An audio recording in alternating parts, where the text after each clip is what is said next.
आज Doubtnut app download करें। Doubtnut पर अपने सभी गणित, रसायन विज्ञान, भौतिक विज्ञान और जीव विज्ञान के डाउट्स का करो सफाया।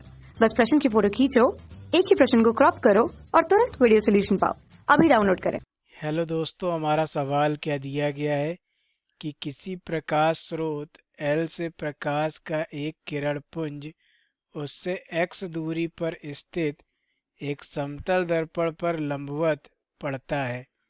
इस किरण पुंज के वापस परावर्तन से स्रोत एल के ठीक ऊपर स्थित एक पैमाने पर प्रकाश का एक बिंदु बनता है। दर्पण को किसी अल्प कोण थीटा से घुमाने पर यह प्रकाश बिंदु उस पैमाने पर y दूरी पर विचलित हो जाता है, तो थीटा का मान क्या होगा, ये हमसे पूछा जा रहा है। ठीक है, तो हमने मान लिया कि ये हमारा दर्पण है। ठीक है, ये दर्पण है, इस पर हमारा थीटा कोण पर कोई प्रकाश किरण इस प्रकार से गिरती है। ठीक है, और ये क्या होता है, थीटा कोण पर ही, यह क्या है, फाई कोण पर गिरता है और फाई कोण पर ही विचलित हो जाता है। ठीक है, यह क्या है, परावर्तित हो जाता है। ठीक है, तो ये कोण कितना है, यहाँ पर हमने मान लिया कि ये फाई कोण पर आपतित हो रहा है और फाई कोण पर ही परावर्तित हो रहा है। ठीक है, फिर हमने मान लिया कि इस दर्पण को यदि हम लोग थीटा कोण घुमा दें, ठीक है, तो यहाँ पर यदि हम लोग इसको थीटा कोण घुमा देंगे तो इस पे क्या फ़र्क पड़ेगा, परावर्तित जो हमारी किरण है इस पर क्या फ़र्क पड़ेगा, ये हम लोग देखना चाहते हैं। ठीक है, तो हमने मान लिया कि इसको हमने यहाँ पर थीटा कोण घुमा दिया, तो ये क्या हो जाएगा, कुछ इस प्रकार से हमारा हो जाएगा। ठीक है, ये इस तरीके से हमारा दर्पण हो जाएगा।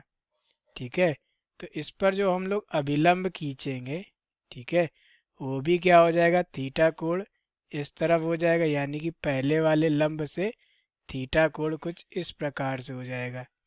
ठीक है, ये अभिलंब हो जाएगा, यानी कि n1 पहली स्थिति में अभिलंब है और n2 ये दूसरी स्थिति में अभिलंब है। ठीक है, ये क्या हो जाएगा, थीटा हो जाएगा। ठीक है, तो यही प्रकाश किरण, ठीक है, जो पहली स्थिति में गिर रही थी, ठीक है, ये एक और ये एक डैश, इसका क्या मतलब हुआ कि एक डैश ये परावर्तित वाली है। ठीक है, तो अब जब ये थीटा कोण घूम गया है हमारा दर्पण, ठीक है, अब क्या होगा, इसका परावर्तन। ठीक है, इसकी परावर्तित किरण क्या होगी, हमने मान लिया कुछ इस प्रकार से निकलेगी। ठीक है, इसको बना देते हैं, तो ये क्या होगा, कुछ इस प्रकार से हमने मान लिया यहाँ पर ये निकलेगी।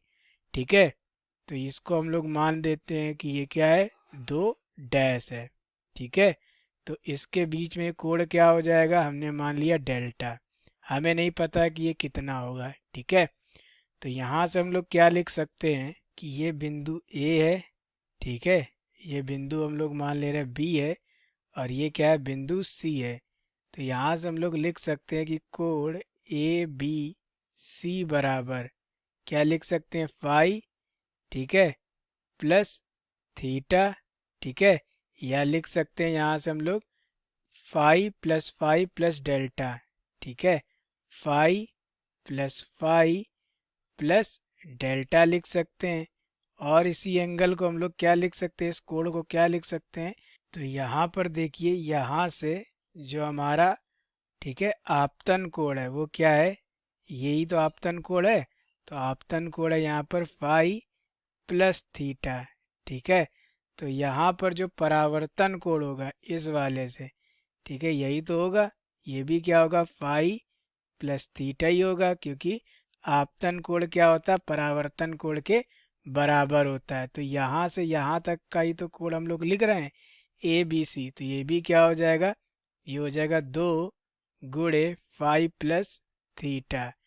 ठीक है, तो यहाँ से हमारे पास क्या आ जाएगा, यहाँ से हमारे पास आ जाएगा 2 फाई, ठीक है, प्लस डेल्टा बराबर 2 फाई प्लस थीटा।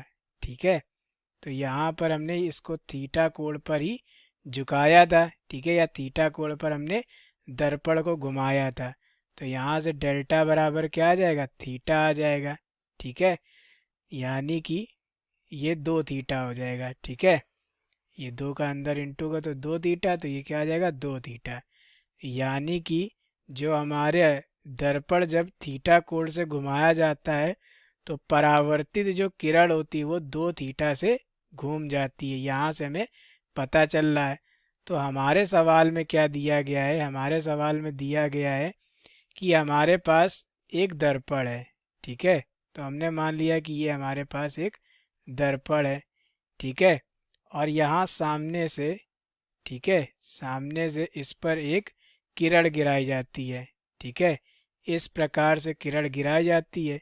तो ये किरण जब अभिलंबवत गिरती है तो वापस इसी मार्ग पे वापस आ जाती है। ठीक है, कह रहा है फिर दर्पण को थीटा कोण से घुमाया जाता है। ठीक है, तो यहाँ पर हमने क्या किया, दर्पण को थीटा कोण से इस प्रकार से घुमा दिया। ठीक है, तो इसके थीटा कोण पर घूमते ही, ठीक है, जब ये थीटा कोण घूम गई, फिर से हम लोग क्या कर रहे हैं, यहीं से प्रकाश भेज रहे हैं। ठीक है, ये पहली स्थिति में है। ठीक है, दूसरी स्थिति में क्या होगा, जब ये थीटा कोण घूम जाएगी, ठीक है, तो जो हमारी परावर्तित किरण होगी वो क्या हो जाएगी, 2 थीटा घूम जाएगी। ठीक है, अभी हम लोग ऊपर दिखा चुके हैं, यहाँ पर जब दर्पण हमारा थीटा कोण से घूमता है, ठीक है, तो हमारा जो परावर्तित कोण होता है वो क्या होता है, 2 थीटा से घूम जाता है। तो पहली स्थिति में यहाँ पर हो रहा था तो यहाँ से 2 थीटा घूमेगा। ठीक है, क्योंकि पहली स्थिति में यहीं परावर्तित हो रहा था, तो दूसरी स्थिति में 2 थीटा पर परावर्तित होगा। ठीक है, तो यहाँ पर ये हमें दिया गया, इनके बीच की दूरी x है और विचलन कितना हो रहा है, y हो रहा है। ठीक है, तो यहाँ पर हम लोग क्या लिख सकते हैं, tan थीटा। ठीक है, या tan 2 थीटा बराबर क्या होता है, लंब बटे आधार होता है। तो यहाँ क्या हो जाएगा, y बटे x हो जाएगा। ठीक है, तो हमसे कह रहा था थीटा जो है वो बहुत अल्प है। ठीक है, तो अल्प होने की स्थिति में क्या होगा, क्योंकि जो हमारा थीटा है वो बहुत अल्प है। ठीक है, तो 2 थीटा भी बहुत ही अल्प होगा। यहाँ लिख दे रहा है 2 थीटा बहुत अल्प है। इस वजह से क्या होगा, tan 2 थीटा को लगभग हम लोग क्या लिखेंगे, 2 थीटा के बराबर ही लिखेंगे, और उसका मान क्या होगा, y बटे x होगा। तो हमारा थीटा का मान क्या आ जाएगा, थीटा बराबर आ जाएगा y बटे 2x। ठीक है, यानी कि जो हमारा दर्पण है वो इतने कोण से झुकाया जाएगा या इतने कोण से मोड़ा जाएगा, कितना, y बटे 2x से। ठीक है, तो हमारे इस प्रश्न का उत्तर क्या हो जाएगा, विकल्प नंबर ए हो जाएगा। ठीक है, यही हमारे प्रश्न का उत्तर है। Thank you. कक्षा 6 से 12वीं से लेकर नीट, IIT, JEE वो एडवांस के लेवल तक 1 करोड़ से ज्यादा छात्रों का भरोसा। आज ही डाउनलोड करें डाउटनेट ऐप या व्हाट्सएप करें अपने सारे डाउट्स 8400 400 400 पर।